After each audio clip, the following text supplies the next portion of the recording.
भरत जी ने माताओं को अयोध्या में ठहराकर बड़े दुख के साथ वशिष्ठ आदि गुरुजनों से कहा, अब मैं नंदीग्राम को जाऊंगा, इसलिए आप लोगों को बुलाया है। 14 वर्ष तक वहीं रहकर राज्य के लिए महायशस्वी राजा रामचंद्र की प्रतीक्षा करूंगा। रामचंद्र के वियोग का दुख वहीं सहन करूंगा।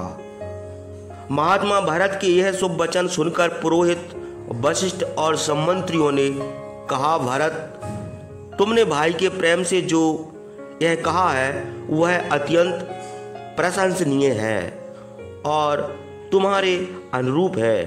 तुम भाइयों से प्रेम करते हो और सुमार्ग पर चलते हो। मनुष्य तुम्हारी बात का अनुमोदन ना करेगा। भरत ने अपनी इच्छा के अनुकूल मंत्रियों की यह प्रिय बात सुनकर सुमंत्र को रथ जोतने की आज्ञा दी। फिर वे प्रसन्नता से सब माताओं को प्रणाम करके शत्रुघ्न के साथ रथ पर बैठकर पुरोहित और मंत्रियों के साथ नंदीग्राम को चले। गुरु वशिष्ठ और अन्य श्रेष्ठ ब्राह्मण भरत के आगे आगे अयोध्या से पूर्व की ओर नंदीग्राम के मार्ग से चले। यद्यपि भरत ने किसी को चलने की आज्ञा नहीं दी थी, तो भी उनके चलने पर हाथी, घोड़े और रथों से परिपूर्ण सेना तथा नगरवासी भी उनके पीछे चले।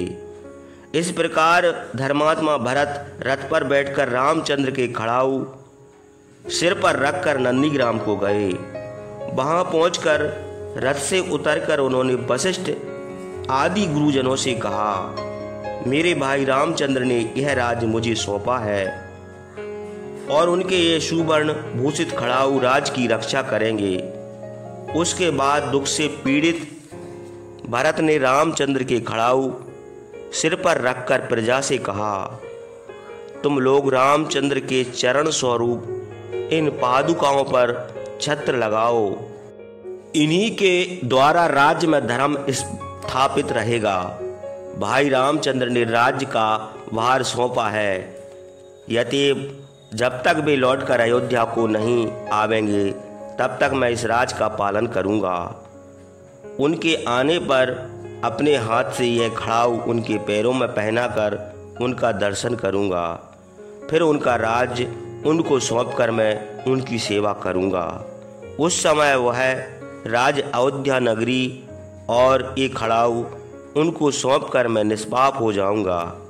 उसके बाद बतकल और जटा धारण करके मुनि का भेष बनाकर धैर्यवान भरत अपनी सेना समेत नंदीग्राम में रहने लगे।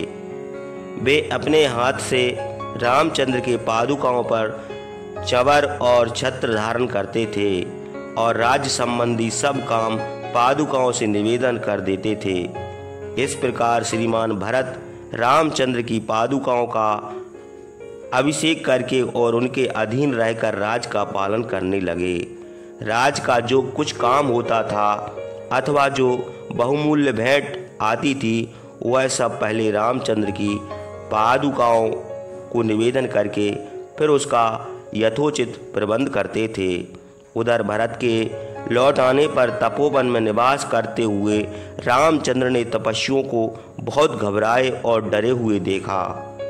चित्रकूट के तपस्वी उस आश्रम पर रामचंद्र के आश्रय में रहकर पहले बड़े प्रसन्न रहते थे, किंतु उस समय बहुत उदास देख पड़े।